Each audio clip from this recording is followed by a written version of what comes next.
The vibration of my phone against the mahogany desk was a subtle hum, but in the silence of the empty office, it sounded like a jackhammer. It was 8:45 p.m. on a Friday.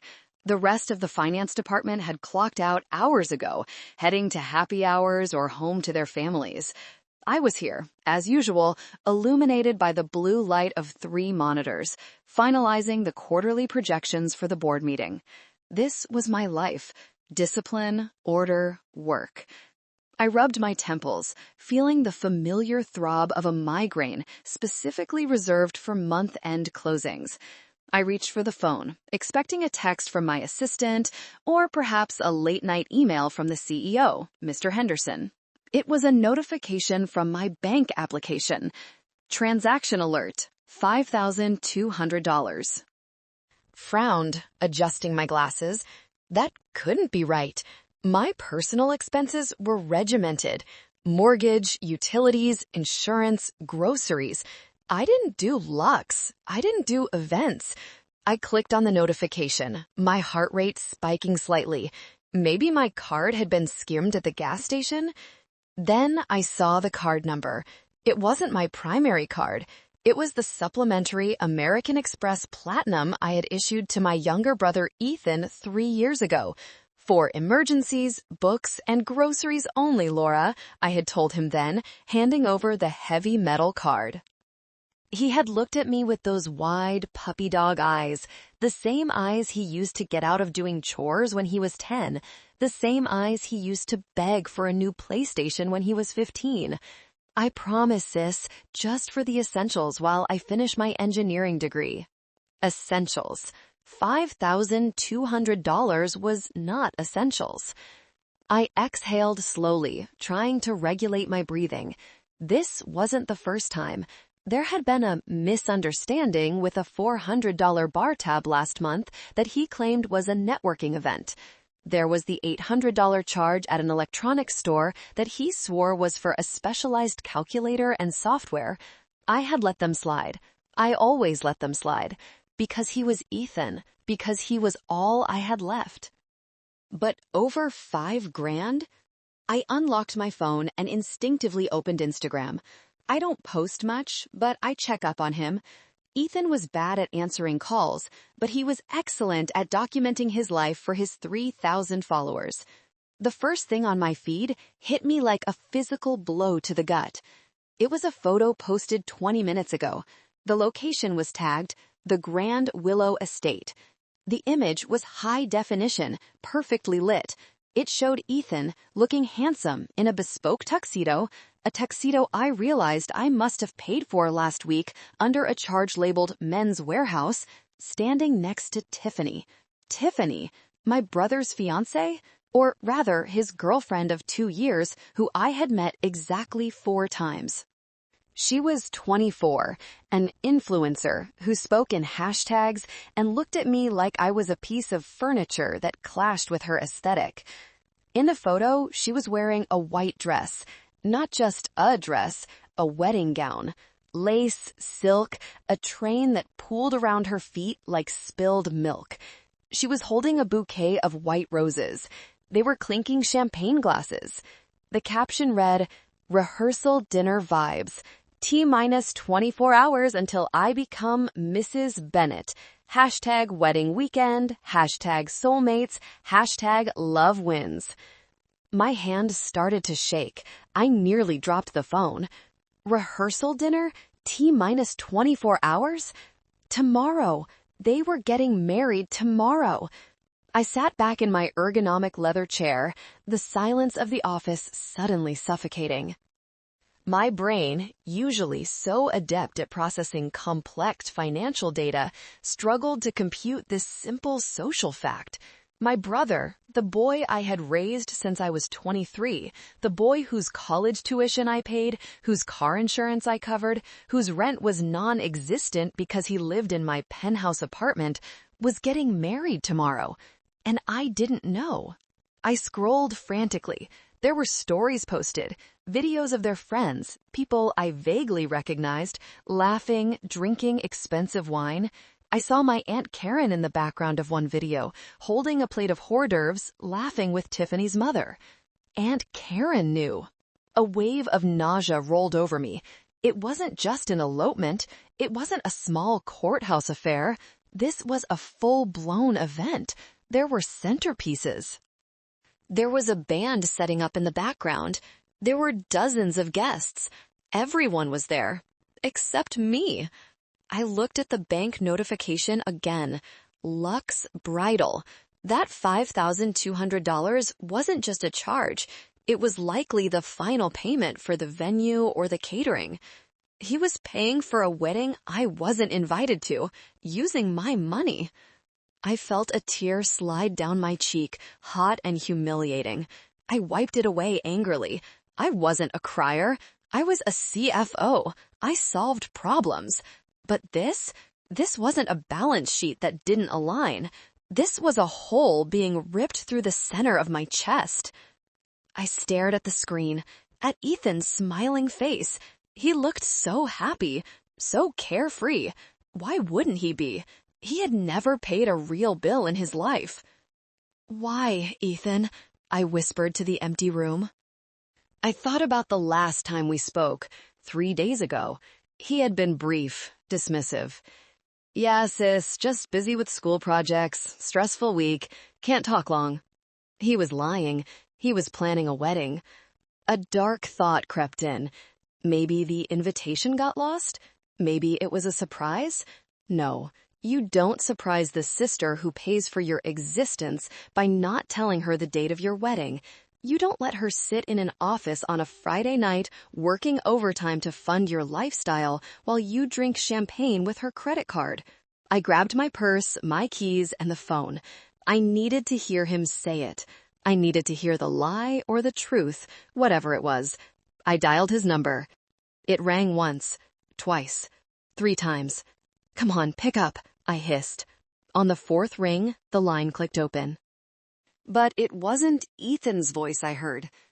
Before we continue this story, I just want to take a moment to say thank you. Thank you for being here, for listening to my story. It means the world to me that I'm not alone in this. Please pause for a second and comment down below. Tell me which city you are watching from. I'd love to know where my friends are tonight. The background noise on the other end was loud. Clinking glasses, a bass-heavy beat of a pop song, the roar of laughter. "Ethan?" I said, my voice trembling slightly despite my best efforts to keep it steady. There was a rustling sound, like a hand being placed over the microphone, and then a voice cut through the noise. It wasn't Ethan's deep, relaxed baritone. It was high-pitched, sharp, and dripping with annoyance. "He can't come to the phone right now. He's enjoying his weekend." My grip on the steering wheel tightened. I hadn't even realized I'd walked to my car until I was sitting in the driver's seat, the engine cold. "Tiffany," I said, forcing my tone to remain professional, the same tone I used when auditing a non-compliant department head. "Put my brother on the phone now." "Luck, Laura," she sighed, a sound that conveyed how incredibly inconvenient my existence was to her. "We didn't want to make a big deal out of this tonight. We're trying to have a good time. Can't you just not be you for 5 minutes?" "Not be me?" I repeated, incredulous. I just got a notification that my credit card was used to pay for a wedding I didn't know was happening. "Is that being me? Paying for your party?" There was a pause, and then a short, cruel laugh. "Oh, stop it. You love playing the martyr. It's your whole personality. Oh, look at me. I work so hard. I pay for everything. It's exhausting, Laura, honestly." My mouth fell open. The audacity was breathtaking. "I want to speak to Ethan. I want to know why I'm seeing photos of a rehearsal dinner on Instagram." "Because we're getting married," she said, speaking slowly as if explaining quantum physics to a toddler. "Tomorrow, at sunset. It's going to be gorgeous. Not that you'd appreciate the aesthetic, You'd probably just sit in the corner checking your emails and complaining about the cost of the napkins. I am his sister, I snapped, my voice rising. I raised him. And don't we all know it, Tiffany sneered. He's told me everything, Laura. How you hold it over his head, how you use money to control him. You think just because you write checks you own him? It's pathetic. Pathetic, the word hung in the air between us, static and cold. Put him on, I said, my voice dropping to a dangerous whisper. No, she said, he doesn't want to talk to you. He's stressed enough. He's afraid you'll make a scene. And frankly, so am I. That's why you weren't invited, Laura. Do you want the truth? Fine, here it is. My wife, me, I'm going to be his wife. I don't want you there. I think you're pathetic. You're almost 40, you're alone, you have no life outside of your sad little office, and you're embarrassing. You don't fit in with our friends. You're like this dark cloud that rains on everyone else's joy because you don't have any of your own. I felt the blood drain from my face. It wasn't just anger, it was shock. I knew we weren't close, but I didn't know I was despised. Ethan thinks this? I asked, my voice barely audible. Who do you think agreed to leave you off the guest list? Tiffany said, her voice triumphant. He said it would be a relief not to have you hovering around, judging everyone. He said he needed space. He wants a fresh start, a life without his big sister breathing down his neck. I see, I said. The sadness was evaporating, replaced by a cold, hard knot in my stomach. So do us a favor, Tiffany continued, emboldened by my silence. Just stay away. Let him have this. If you actually love him, let him go. We don't need your negative energy. And don't worry about the money. Ethan's going to be a big-shot engineer soon. We won't need your little handouts. He hasn't graduated yet, Tiffany, I said calmly. He failed thermodynamics twice. He's an entrepreneur, she shrieked back. God, you are so unsupportive. Just leave us alone. Then I heard a muffled voice in the background. It was Ethan. Babe, who is that? Is that the caterer? It's your sister, Tiffany said, her voice drifting away from the receiver. Ugh, Ethan's voice came through clearly now. Tell her I'll call her Monday. I can't deal with her drama right now. Tell her we have bad reception. You heard him, Tiffany said, coming back on the line, smug satisfaction dripping from every syllable. Bye, Laura. The line went dead. I sat in the dark parking garage, the phone screen glowing in my lap. Can't deal with her drama. You're embarrassing. Pathetic. I looked at the dashboard of my car. It was a sensible sedan, 5 years old. I kept it because it was reliable. I could have bought a Porsche. I could have bought 3 Porsches. But I put my money into the Bennett Family Trust. I put my money into Ethan's tuition. I put my money into the penthouse apartment that Ethan and Tiffany were currently living in rent-free. I closed my eyes. The pain was searing, a physical ache in my chest. But beneath the pain, something else was waking up, something cold. Something logical. I wasn't a mother. I wasn't a wife. I was a CFO. My entire career was built on analyzing risk, cutting losses, and correcting inefficiencies.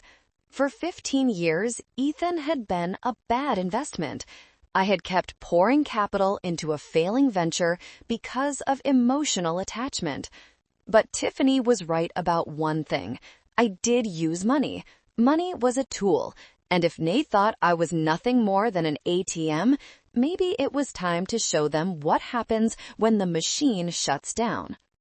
I didn't start the car. Instead, I leaned back and let the memories wash over me. I needed to remember exactly how we got here before I decided where we were going next. The smell of lilies always makes me gag. It reminds me of the funeral home. I was 23 years old. I was standing in the rain, wearing a black dress that I had bought at a thrift store because I had spent every last dime of my savings on my mother's hospice care. Beside me stood Ethan. He was 13, gangly, with braces, and a suit that was 2 sizes too big for him. Our father had left years ago, a ghost story we didn't tell. It was just Mom, me, and Ethan. And then it was just me and Ethan. I remember the lawyer reading the will. There was nothing. Actually, less than nothing. There was debt. Credit card debt, medical bills. The house was foreclosed on a month later. I had a letter in my pocket that day. It was an acceptance letter to a master's program in economics at Stanford. Full ride. It was my dream. It was my ticket out of struggle. I looked at the letter. Then I looked at Ethan. He was sitting on the edge of the motel bed we were renting, trying to fix the strap of his backpack with a safety pin. He looked so small, so terrified. If I went to Stanford, he would go into the foster system. There was no Aunt Karen back then. She was finding herself in an ashram in Arizona and couldn't be bothered with 2 orphans. I walked to the bathroom of the motel, tore the acceptance letter into tiny pieces, and flushed it down the toilet. That was the first sacrifice. I took a job as a junior analyst at a mid-tier firm. It was grueling. 80-hour weeks. I was the first one in, the last one out. I ate instant ramen so Ethan could have fresh vegetables. I wore the same 3 suits for 2 years so Ethan could have Nikes, so the kids at school wouldn't know he was poor. I remember when he was 16, he wanted to go on a school trip to Washington, D.C. It cost $1,200. I didn't have it. I sold my grandmother's ring, the only heirloom I had left, to a pawn shop. When I gave him the check, he didn't hug me. He just said, "Cool, thanks," and went back to playing video games. I told myself it was grief. I told myself he was a teenage boy, and boys aren't emotional. I told myself that my reward wasn't gratitude. It was seeing him safe. Fast forward 5 years. I was climbing the corporate ladder. I was ruthless in business because I had to be. I needed the bonuses. I needed the raises. I bought the penthouse in the city, a foreclosure I got for a steal, and renovated myself on weekends. I put the deed in a trust, the Bennett family trust. I told Ethan, "This is our home." Our home. A dangerous phrase. When Ethan started college, he changed his major 3 times. Engineering, then graphic design, then business, then back to engineering. I paid for every credit hour. I paid for the textbooks he sold back for beer money. "I'm finding myself, Laura," he would say. "You don't understand the pressure." I didn't understand pressure. I was managing a multi-million-dollar budget at work, dealing with a sexist board of directors, and coming home to clean up his pizza boxes. Then he met Tiffany. She appeared 2 years ago. She was pretty in a manufactured way. Fillers, extensions, filters. She worked part-time at a boutique, but called herself a lifestyle curator. The first time I met her, she looked around the penthouse, my penthouse, with greedy eyes. "Wow," she had purred. "Ethan has such great taste. He told me he bought this place right after high school with his crypto earnings." I had looked at Ethan. He went pale. He signaled me with his eyes. "Please, don't embarrass me." I should have spoken up then. I should have said, "No, this is my house. I bought it. Ethan pays 0. But I didn't. I smiled, tight-lipped, and said, "He's very talented." I enabled him. I knew that now. I created this monster. I shielded him from every consequence, every bill, every harsh reality of the world. I became the buffer between him and life. And in doing so, I taught him that I wasn't a person. I was a resource, a utility, like running water or electricity. You don't thank the light switch for turning on. You only curse it when it doesn't work. Tonight, the light switch was broken. I sat up in the car, the memory of the funeral fading. I looked at my hands. They were older now. No ring, no children. I had given my youth to him. "You use money to keep him tied to you," Tiffany had said. Was that true? Had I bought his love? No, I had bought his survival, and he had repaid me with contempt. I looked at the time, 9:30 p.m. The rehearsal dinner would be winding down soon. They would be heading back to the city, or maybe staying at the hotel near the venue. But I knew where they lived. They lived in my house. I needed to see it. I needed to see the lie they were living in. I started the engine. It purred to life, reliable and steady. I wasn't going home to my small rental apartment near the office, which I kept because the commute from the penthouse was too long and Ethan needed privacy with Tiffany. I was going to the crossroads. I was going to the penthouse. My phone buzzed again. A text from Sarah, my best friend and, conveniently, the fiercest divorce attorney in the state. Sarah: "Hey, are you seeing this? Ethan's story? Are you at the wedding?" I didn't reply. I just drove. The city lights blurred past me. I felt a strange sense of calm settling over me, the kind of calm that comes before a storm. The martyr, Laura, was dead. She died the moment Tiffany called her pathetic. The new Laura was driving toward the truth, and she was bringing receipts. The Crossroads building loomed against the night sky, a jagged silhouette of glass and steel. It was one of the most desirable addresses in the city. I knew the doorman, Tony. I paid his Christmas bonus every year. "Miss Bennett," Tony said, tipping his cap as I walked into the marble lobby. "Working late, or coming from a party?" He eyed my office attire, confused. He must have seen Ethan and Tiffany leave in their finery earlier. "Something like that, Tony," I said, breezing past him to the elevator. I pressed the button for the penthouse. I had a key, of course, but I rarely used it. Ethan had established a call before you come over rule about 6 months ago. Boundaries, he had called it. Tonight, I didn't call. The elevator opened directly into the foyer. The apartment was dark, but the city lights flooded in through the floor-to-ceiling windows. It smelled of Tiffany's perfume, something overly floral and cloying, mixed with the stale scent of marijuana. I flipped the switch. The living room was a disaster. There were boxes everywhere, wedding favors, bridesmaid gifts, groomsmen kits.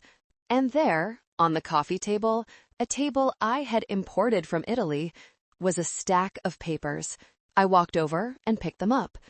They were RSVPs, dozens of them. Accepts with pleasure. Can't wait to celebrate. And near the bottom of the stack, a seating chart. I scanned the head table. Bride, groom, maid of honor, best man, mother of the bride, father of the bride, Aunt Karen. My name wasn't on the head table. I scanned the other tables. Table 1, Table 5, Table 12. I wasn't on the chart. I wasn't at the crazy relatives table. I wasn't at the overflow table near the kitchen. I simply didn't exist. "Well, well," a voice came from the hallway leading to the bedrooms. I spun around. It was Aunt Karen. She was wearing a silk robe. My silk robe, the one I kept in the guest room. She was holding a glass of wine. My wine. A vintage Cabernet I had been saving for a promotion. "Karen," I said, "what are you doing here?" "I'm house-sitting," she said, taking a sip. She didn't look embarrassed. She looked annoyed. "The kids are staying at the venue tonight. They didn't want to worry about the dog." "The dog?" I looked around. A small, nervous Pomeranian yapped from the sofa. Tiffany's dog. "You weren't invited," Karen stated, not as a question but as an accusation. "Why are you here, Laura? Trying to ruin the mood from afar?" "Did you know?" I asked, holding up the seating chart. "Did you know they excluded me?" Karen sighed, walking over to the kitchen island. "Oh, grow up, Laura. Of course I knew. We all discussed it." "We?" "Me, Tiffany's parents, Ethan. Look, you have to understand. You're heavy. You bring this cloud of obligation with you everywhere. Ethan wanted a day where he didn't feel like he owed someone money. He wanted to feel like a man, like the master of his own destiny. Master of his own destiny? I laughed, a dry, hacking sound. He's paying for this destiny with my American Express card, Karen. He lives in my house. Technically, Karen waved a hand dismissively, Ethan told Tiffany the house is a family inheritance, that it's half his. If you go around screaming, it's mine, you're just going to make him look like a liar. Do you want to humiliate your brother on his wedding day? He is a liar, I shouted. He's young, Karen snapped back, her face flushing. He's figuring it out. And you have everything. You have the career, the money, the power. Why are you so greedy? Why can't you just let him have the image? Why does it matter whose name is on the deed if you're family? Because respect matters, Karen. Because honesty matters. You're just jealous, Karen sneered. Jealous that he found love and you're almost 40 and married to your job. Tiffany is young, she's vibrant, she's good for him. She connects him to high society people who can actually help his career, unlike you. I stared at her. This was my father's sister, the woman who had ignored us when Mom died, then reappeared when I started making 6 figures, suddenly needing help with her dental bills, her car repairs. I had paid for those too. Something snapped inside me. It wasn't a loud snap. It was the quiet click of a lock turning. I looked around the apartment. I looked at the expensive art on the walls. I looked at the 85-inch TV. I looked at the view of the city skyline. You're right, I said softly. Karen blinked, surprised by my sudden change in tone. I am? Yes. I have been holding him back. By solving all his problems, I've prevented him from becoming a man. I've prevented him from feeling the weight of the world. Exactly, Karen smiled, thinking she had won. So, be a good sister. Go home, send a nice gift, let them have their weekend. When they come back from the Maldives, maybe we can do a quiet dinner, just us. The Maldives? I asked. Oh, yes, 2 weeks, first class. It's going to be magical. Right, I said. Magical. I walked to the door. Where are you going? Karen asked. Home, I said. I have a lot of work to do. Good, she called after me. Don't do anything rash, Laura. Remember, family is everything. I closed the door behind me. The silence of the hallway was beautiful. Family is everything. I pulled out my phone and dialed Sarah. Laura, she answered on the first ring. I saw the posts. I am so sorry. I'm coming over with tequila and a voodoo doll. No voodoo dolls, I said, walking into the elevator. My voice was steady, cold. I need you to meet me at my office. Bring your laptop and bring the file on the Bennett Family Trust. Laura, what are you going to do? I watched the numbers on the elevator display count down.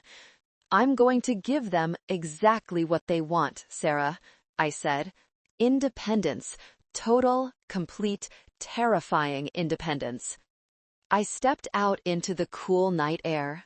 The tears were gone. The heartbreak was gone. All that was left was the calculation. Meet me in 30 minutes, I said. We have a house to sell. My office at 10:30 p.m. was a bunker of war. I had cleared the conference table, pushing aside the quarterly projections to make room for the real work, the dismantling of Ethan Bennett's life. Sarah burst through the glass doors 10 minutes later, looking fierce in a trench coat, carrying a briefcase in one hand and a bottle of expensive tequila in the other. Sarah had been my roommate in college. She had seen me eat ketchup packets for dinner, so I could send money to Ethan for new sneakers. She hated him with a passion that rivaled my own newfound clarity. Okay, she said, slamming the bottle onto the table. I saw the Instagram stories. I saw the pathetic comment Tiffany's friend posted. I am ready to commit arson. Legally speaking, of course. No arson, I said, motioning for her to sit. We're going to do this by the book. I want everything documented. I want receipts so airtight that even God himself couldn't argue them. I opened my laptop and projected a spreadsheet onto the wall. Asset inventory, I announced. Sarah cracked her knuckles and opened her own laptop. Let's run it. Item 1, the penthouse, I said. Current market value, $2.1 million. Title is held by the Bennett Family Trust. Who is the trustee? Sarah asked, though she knew the answer. Me, sole trustee, sole beneficiary. And Ethan? He is listed as a permitted occupant at the discretion of the trustee. There is no lease, no rental agreement. Sarah typed furiously. So, he's a guest who has overstayed his welcome. Legally, since he pays zero rent and contributes nothing to the upkeep, he has no tenant rights in this state, especially with the specific at-will clause we wrote into the trust deed 5 years ago. I remember insisting on that clause. I remember you calling me paranoid, I said dryly. I called you prudent, she corrected. So we can evict, but eviction takes time. 30 days notice usually. Not if I sell the property, I said. The trust deed states that if the property is sold, all occupancy rights terminate immediately upon closing. And since the market is hot, you want to sell it now? I want it listed tonight, I said. I know Reed Thompson. He's the shark of real estate in the crossroads. If I tell him I'm listing it for $1.8 million, $300K under market value for a cash-only, rapid close deal. It'll be gone in 48 hours, Sarah finished, a wicked grin spreading across her face. While they are sipping Mai Tais in the Maldives, their home will belong to someone else. Exactly. Item 2, the car. The BMW X5? Sarah asked. Leased in my name. Ethan is an authorized driver. Repo time, Sarah sang out. I can draft a revocation of authorized use. We report it as unauthorized retention of vehicle if not returned in 24 hours. Item 3, I continued, my voice hard, the wedding. I pulled up the bank statement. The charge for $5,200 was staring at us. He has a supplementary card, Sarah noted. Technically, he's authorized to use the account. For essentials, I countered. I have emails, dozens of them, where I explicitly state the card is for emergency groceries and books only. Using it for a wedding venue? That's fraud. It's theft. Civil matter, mostly, Sarah mused. But if we report the card as compromised due to misuse... I'm canceling the card tonight, I said. Whatever hasn't been charged yet, the photographer, the florist, the final bar tab, it's going to decline. Ouch, Sarah winced, though her eyes were dancing. That's going to be an awkward conversation at the reception. Item 4, the honeymoon. I logged into the travel portal linked to my Amex. There it was, 2 first-class tickets to Malé, Maldives, 7 nights at the Four Seasons Overwater Bungalow. Total cost, $18,000. Booked 3 weeks ago. He told me he was going camping for his bachelor party, I whispered. Cancel it, Sarah said. Full refund? It's refundable credit. Because I have platinum status, I can cancel it up to 2 hours before the flight. When do they fly? Sunday morning, 10 a.m. Cancel it, Sarah ordered. But wait, let them go to the airport. Let them check their bags. Let them stand at the gate. Make the humiliation public. I hovered the mouse over the cancel booking button. My finger trembled for a second. Not out of hesitation, but out of adrenaline. This was the nuclear option. Do it, Laura, Sarah said softly. Remember what Tiffany said. You're pathetic. We don't want you there. I clicked. Booking canceled. Refund processed. Done. I exhaled. Now, Sarah said, pouring 2 shots of tequila, we have the legal framework, but we need more. We need to know exactly how deep the rot goes. If Tiffany thinks you're an ATM, she clearly thinks Ethan is rich. Does she know the money is yours? Karen said Ethan told Tiffany the house is his inheritance. Fraud by inducement, Sarah whistled. If she married him thinking he has assets and he doesn't, that's grounds for annulment. But more importantly, it turns them against each other. My phone pinged. It wasn't a text. It was a DM on Instagram.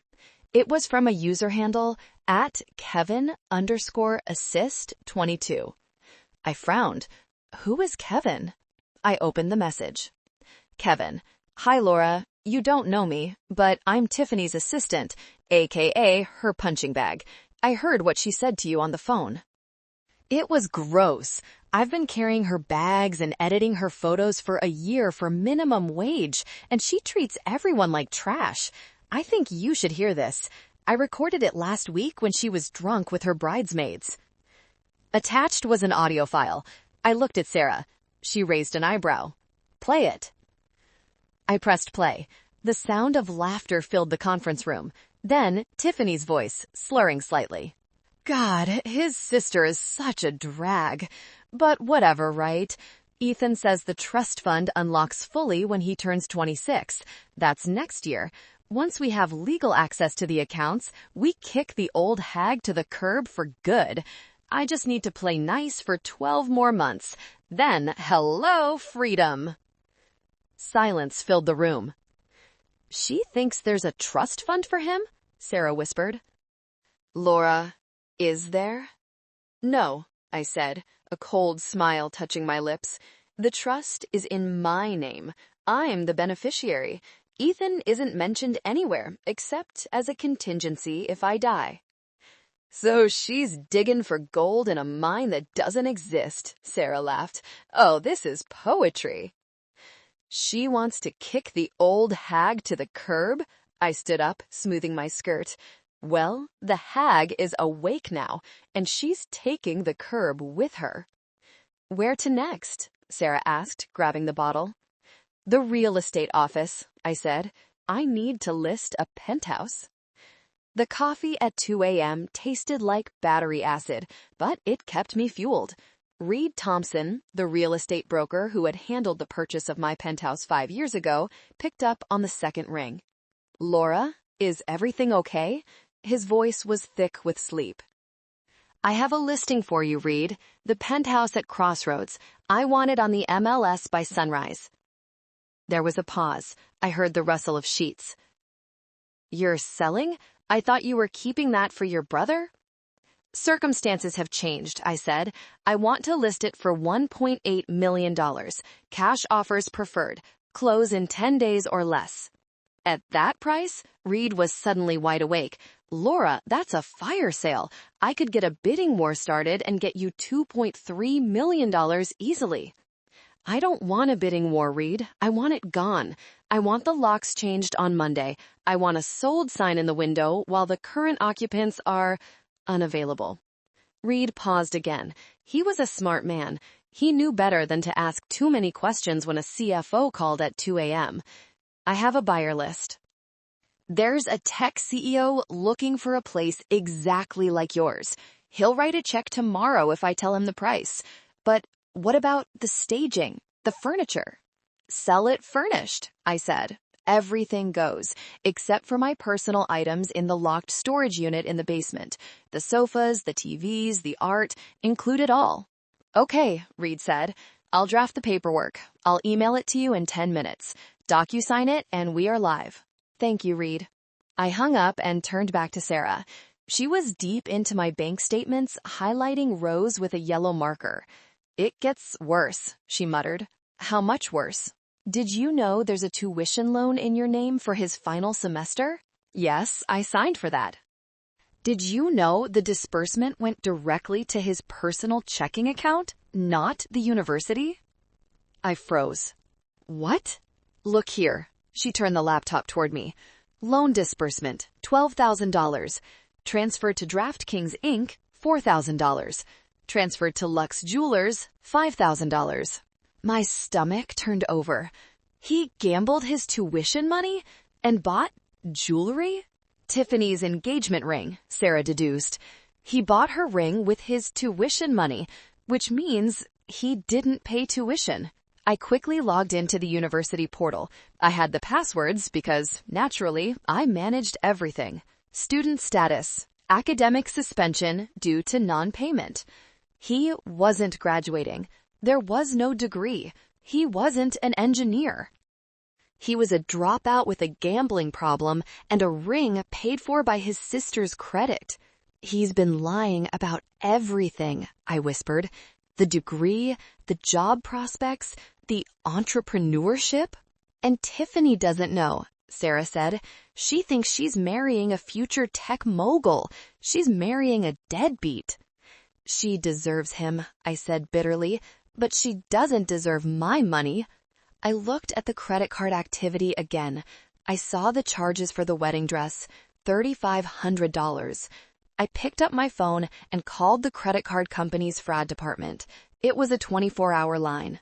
American Express, this is Janice. How can I help you? Hi, Janice. This is Laura Bennett. I need to report some unauthorized transactions on the supplementary card ending in 4098. I can help with that. Which charges? Everything in the last 48 hours labeled Lux Bridal, Grand Willow Estate, and Dreamscape Catering. Okay, that's a significant amount, ma'am. The cardholder presented the card physically? The cardholder had permission for emergency expenses only, food and books. These charges are for a wedding I did not authorize. I want to dispute them and freeze the card immediately. Understood. I am freezing the card now. The investigation will start Monday. Any pending charges will be declined. Thank you, Janice. I hung up. Sarah raised her glass. The bar tab at the wedding is going to be dry. They have the cash gifts from guests, I said. They won't starve. But the honeymoon? The flights? I logged back into the airline site. I stared at the canceled status. Then I had an idea. A petty, beautiful idea. I logged into the family cellular plan, Verizon. Line 1, Laura, owner. Line 2, Ethan. Tiffany, added 6 months ago. She needed a better data plan, sis. Please. I clicked Manage Devices. Report lost/stolen. Suspend service. What are you doing? Sarah asked, leaning over. Suspending their phones, I said. If they are going to have a meltdown when the card declines, I don't want them blowing up my phone. And I want them to feel isolated. No Instagram, no calls for help, just silence. You are terrifying, Sarah said admiringly. Remind me never to cross you. I was their safety net, Sarah, I said, my voice trembling with a mix of rage and exhaustion. I caught them every time they fell. I cushioned every blow. Tonight, I'm removing the net. The email from Reed popped up. Listing agreement. 1001 Crossroads Boulevard, Penthouse A. I opened the document. I scrolled to the bottom. I signed my name electronically. Laura Bennett, trustee. It was done. The house was on the market. Now, I said, standing up and stretching my stiff back. What about the wedding? Sarah asked. It's in 10 hours. I'm not going, I said, but I am going to send a gift. A gift? Yes, a final severance package. I opened a Word document. I started typing a letter. Dear Ethan, you wanted independence. You wanted space. You wanted to be the master of your own destiny. Today, I am giving you exactly that. The trust is revoked. The house is sold. The cards are canceled. The tuition is, well, moot since you aren't enrolled. You are a self-made man. Good luck. Laura. Print that, I told Sarah. I'll have a courier deliver it to the venue tomorrow, right in the middle of the reception. Cold, Sarah said. Ice cold. No, I corrected her. Just business. Saturday morning broke with a gray, oppressive drizzle. It was the kind of weather that ruined outdoor weddings. I watched the rain streak against the window of my small rental apartment and took a sip of tea. I felt a petty satisfaction knowing that the sunset garden ceremony at Grand Willow Estate was currently turning into a mud bath. My phone, which I had kept on silent, lit up. It wasn't Ethan. It was Kevin again. Kevin. Hey, Laura. It's chaos here. The rain ruined the hair.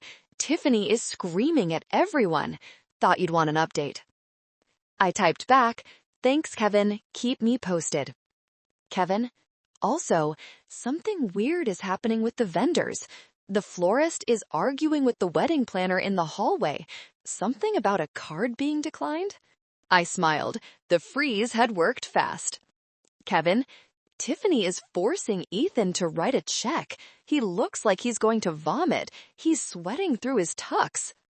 I could picture it. Ethan, cornered, realizing the magic plastic rectangle in his pocket was dead. He probably didn't have enough in his personal checking account to cover the flowers, let alone the catering. I decided to call Kevin. I needed to solidify this alliance. Hello? Kevin whispered. I can't talk long. She's throwing shoes. Kevin, I said warmly, I want to thank you for the information last night. It was illuminating. She's a monster, Laura, Kevin said, his voice cracking. She owes me 3 months of back pay. She promised to pay me after the wedding, said she'd have access to the family fortune. There is no fortune for her, Kevin, I said, and if she owes you money, you're never going to see it, not from her. I knew it, he sighed. I'm quitting. I'm walking out right now. Wait, I said. Don't quit yet. I have a job for you. What kind of job? I need eyes and ears on the ground for the next 24 hours. I need to know when they leave for the airport tomorrow, and I need you to record interesting. Do that, and I will pay you the back wages she owes you, personally. Seriously? I'm a CFO, Kevin. I pay my debts, unlike my brother and his wife. Done, Kevin said, his voice stronger. Oh, wait, she's yelling for me. Gotta go. I'll text you. I hung up. I spent the rest of the day cleaning my apartment. I scrubbed the floors, I organized my closet, I purged old files. It was therapeutic. With every bag of trash I took out, I felt lighter. I was decluttering my life, physically and emotionally. At 6 p.m., the texts from Kevin started coming in rapid fire. Kevin, ceremony was awkward. The officiant called her Stephanie twice. Kevin, Ethan looks terrified. He keeps checking his phone, but I guess it's not working. He asked to borrow mine to call you, but I said no. The bar just switched to cash only. The guests are pissed. Tiffany is crying in the bathroom. And then, at 8 p.m., the courier just arrived with your letter. He gave it to Ethan at the head table. I sat down on my sofa, holding my breath. This was it. He read it. He went white, ghost white. He showed it to Tiffany. She screamed, like a primal scream. She ripped the paper up. Everyone is staring. They are fighting. Tiffany is yelling, "You lied to me." Ethan is yelling, "She can't do this." Aunt Karen is trying to calm them down, but she looks panicked too. It's over. The music stopped. People are leaving. It's a disaster. I closed my eyes and let out a long, slow breath. It wasn't joy I felt. It was relief. The Band-Aid had been ripped off. The infection was exposed to the air, but the surgery wasn't over yet. Sunday morning, 8 a.m. I met Reed Thompson at the Crossroads building. He had the paperwork. Sold, Reed said, handing me a coffee. Tech CEO, full ask, no contingencies. He wants immediate possession because he's flying in from Tokyo on Tuesday. The tenants, Reed asked cautiously. They are leaving for their honeymoon in 2 hours, I said. Once they are gone, the movers are coming. Movers? I hired a team. They are going to pack everything remaining in the apartment, clothes, personal items, and put it in storage. I've paid for 1 month of storage. After that, it's their problem. Laura, Reed said, looking at me with a mix of fear and respect, you don't do things by halves. No, I said. I don't. At 9:15 a.m., Kevin texted, Kevin, we are in the limo headed to JFK. They are trying to pretend everything is fine. Tiffany is posting throwback photos because she doesn't want people to know the reception imploded. They are excited about the Maldives. Ethan keeps saying, I'll fix it when we get back. Laura is just bluffing. Kevin, they are at the check-in counter now. I waited. 10 minutes later. Kevin, oh my God, it's a scene. The agent told them the tickets were canceled. Tiffany is screaming at the agent. Ethan is trying to use his card to rebook, but it's declining, loudly. Kevin, security is coming over. They are being asked to step aside. Kevin, they are leaving the line. They are coming back to the city. Tiffany is sobbing. She says her life is ruined. They're coming back, I told Reed. Let's get the locks changed, now. The locksmith was already drilling when we got upstairs. The sound of the drill biting into the metal was the sweetest music I had ever heard. By noon, the new keys were in my hand. The movers were finishing up, hauling the last of Tiffany's designer luggage, knockoffs, I realized now, into the truck. The penthouse was empty. It echoed. It was just a glass box in the sky. It wasn't a home. It never had been. I stood by the window, looking down at the street. I saw a yellow taxi pull up. Ethan and Tiffany got out. They looked disheveled. Tiffany's mascara was running. Ethan's tuxedo shirt was unbuttoned. They marched to the front door. I watched them interact with Tony, the doorman. I saw Tony shake his head. I saw Ethan gesture wildly. I saw Tiffany push past Tony and head for the elevators. They're coming up, Reed said, checking his watch. This is going to be unpleasant. No, I said. They can't come up. Their fobs are deactivated. I walked to the intercom panel on the wall. It buzzed. I pressed the talk button. Hello? I said. Laura, Ethan's voice crackled through the speaker. Laura, let us in. Tony says the key doesn't work. What the hell is going on? The house is sold, Ethan, I said calmly. The new owner takes possession tomorrow. You don't live here anymore. You're crazy, Tiffany shrieked. Open the door. My dog is in there. The dog is with the movers, I said, along with your boxes. They are taking everything to you store it on 5th Avenue. 1, 2, 3, 4. You can't do this, Ethan yelled. This is my house. It's my inheritance. It's a trust asset, I corrected him, and I revoked your occupancy. You have nowhere to go, Ethan. I suggest you find a hotel. Oh, wait, do you have a valid credit card?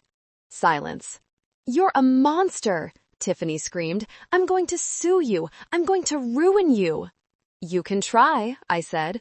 But you might want to check your credit score first, Tiffany. And Ethan, check yours, too. Or ask the university why you aren't enrolled. I heard a gasp from Tiffany. What did you say? Ask him about his tuition, Tiffany. Ask him about the ring. I released the button. The connection cut off. I turned to Reed. Let's go. I have a date with a bottle of Chardonnay. We took the service elevator down. I didn't want to see them. I didn't need to. I had heard enough. I didn't go home immediately. I went to Sarah's apartment. We ordered takeout and watched a movie, but my mind was back at the crossroads. Around 4 p.m., my phone started blowing up. Not from Ethan. His phone was dead, but from unknown numbers, probably borrowed phones. I ignored them. Then a notification from my home security system, my current Grindrell apartment, not the penthouse. Motion detected. Front porch. I pulled up the camera feed on my iPad. There they were. Ethan and Tiffany. They had found me. They were standing on my porch. Ethan looked defeated, slumping against the railing. Tiffany was pacing like a caged tiger. She picked up a decorative stone from my garden and hurled it at the door. Thud. "Open up, you witch!" she screamed. The audio on the camera was crystal clear. "Tiffany, stop," Ethan mumbled. "The neighbors." "I don't care," she yelled. "She stole our home. She stole our honeymoon. She humiliated me." She picked up another rock. Smash! This one hit the window. The glass didn't break, but it cracked. "That's it," Sarah said, looking over my shoulder. "Criminal damage, trespassing, harassment." "Call the police," I said. My voice was flat. I felt no pity. I was watching a stranger. Sarah dialed 911.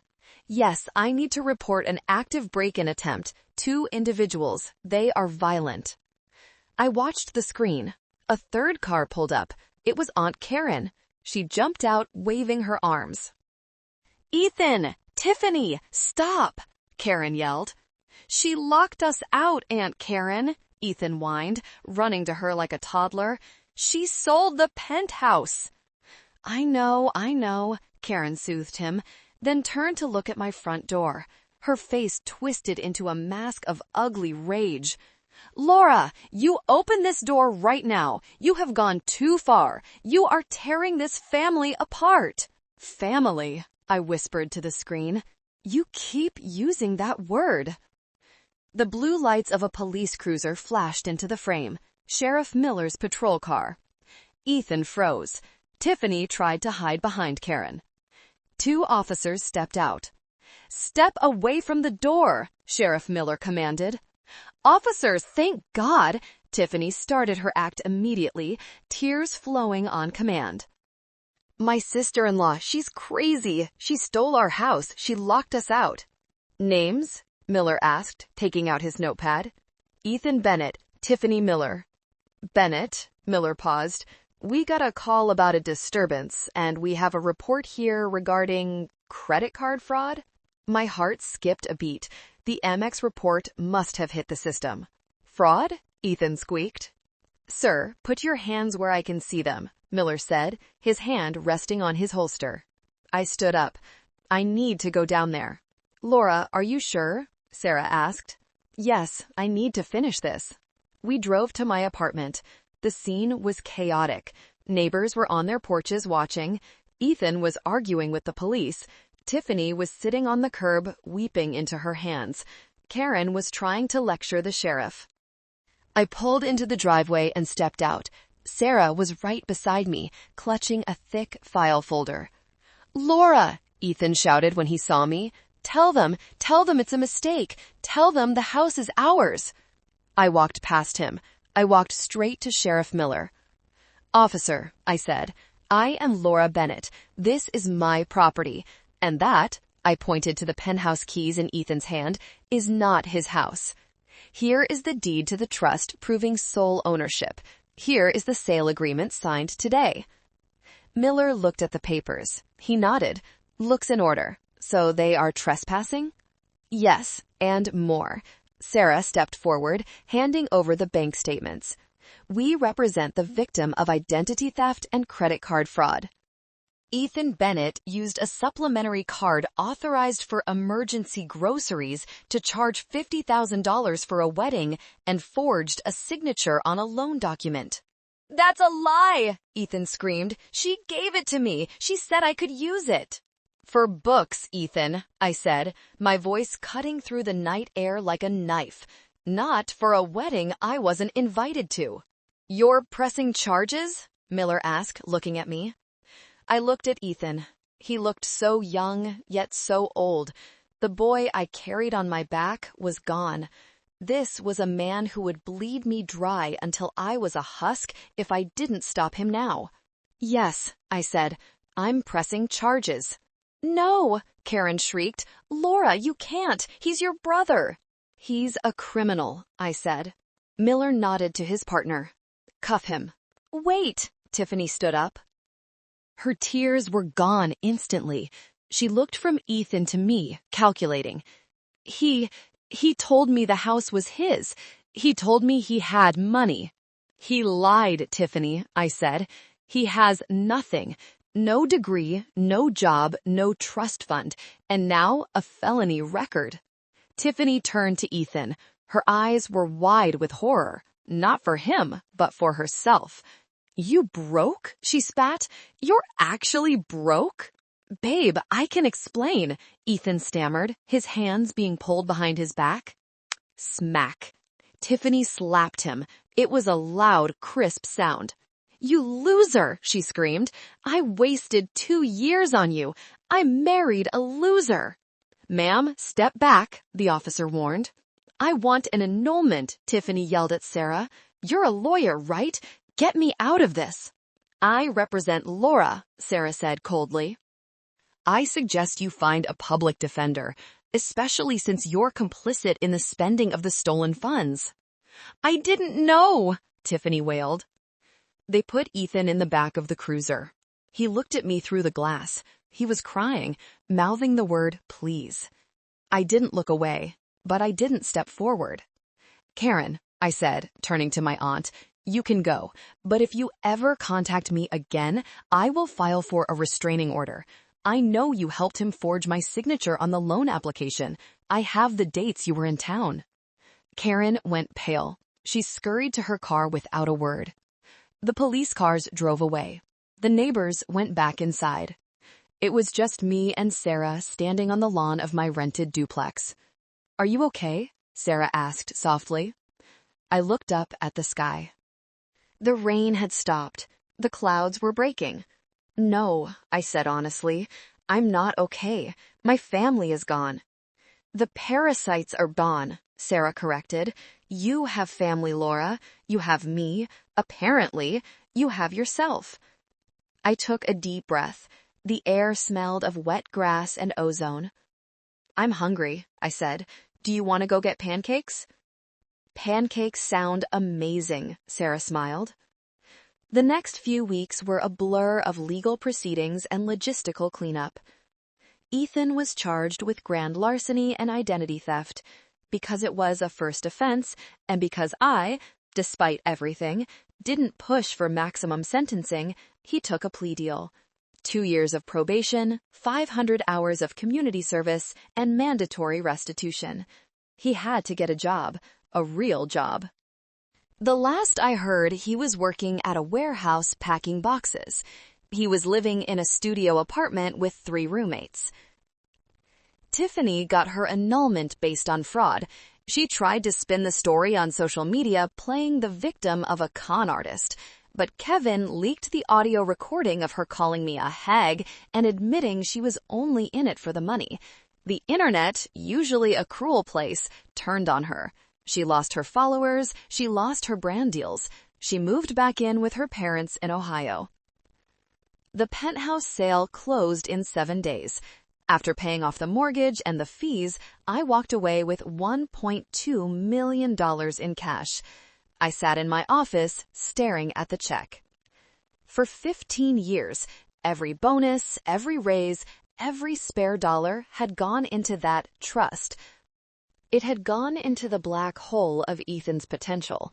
Now the money was sitting there, silent, available. I thought about what Aunt Karen had said. "You're almost 40. You have no life." She was right. I didn't have a life. I had a job and a dependent. Now I just had a job. I picked up the phone and called Mr. Henderson. "Laura," he answered. "Everything okay with the Q3 numbers?" "The numbers are fine, John," I said, "but I need to talk to you about my accrued vacation time." "Oh, you never take vacation. How much do you have saved up?" 6 months, I said. "I haven't taken a week off in 10 years. There was silence on the other line. "What do you want to do, Laura?" "I want to take a sabbatical. 3 months, starting Monday." 3 months? Laura, we're in the middle of... He stopped. He must have heard the tone in my voice, the tone of a woman who had just sold her brother's house. "You know what? You've earned it. Take the time. We'll manage." "Thank you, John." I hung up. I opened my browser. Flights to Paris, one way, first class. I booked it, not with points, with cash. Paris in the autumn is exactly as cliché as they say, and it is wonderful. I am sitting at a small cafe in Le Marais, drinking an espresso that costs too much, watching the people walk by. I am wearing a scarf I bought yesterday, not because it was practical, but because it was beautiful. It has been 4 months since the wedding that wasn't. I sold my practical sedan. I broke the lease on my rental apartment. My things are in storage. I am living out of a suitcase, moving from city to city. Paris, Rome, Barcelona. I am learning to breathe again. I check my email once a week.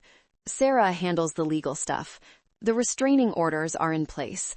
The restitution checks from Ethan, small, pathetic amounts of $50 a month, are auto-deposited into a charity account I set up for foster kids.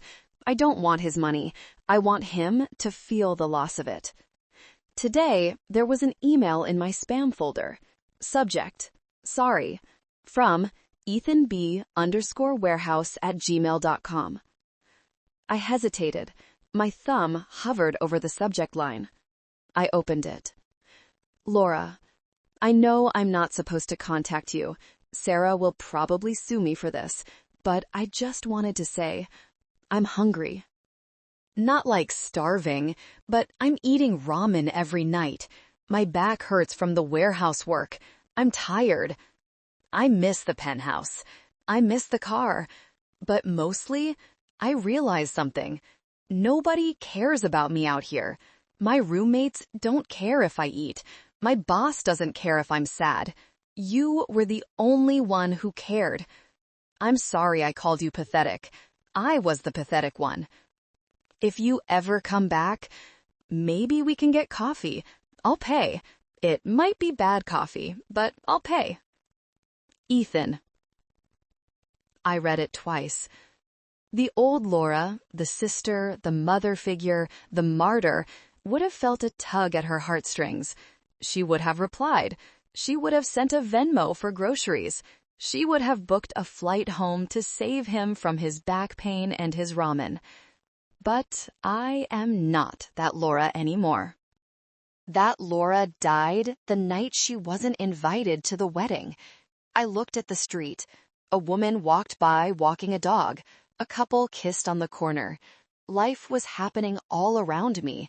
Life that I had missed because I was too busy building a cushion for someone who despised me for it. He was learning. Finally, he was feeling the weight of his own existence. If I stepped in now, I would rob him of that lesson. I would be the villain again, enabling his weakness. I scrolled to the top of the email. I didn't hit reply. I didn't hit forward. I hit delete. Then I blocked the sender. I put my phone down on the table, face down. The waiter approached. Another espresso, madame? No, I smiled, feeling the sun on my face. Bring me a glass of champagne, the good stuff. Celebrate something? Yes, I said, looking at the empty chair across from me. It wasn't lonely. It was spacious. It was free. I'm celebrating my independence.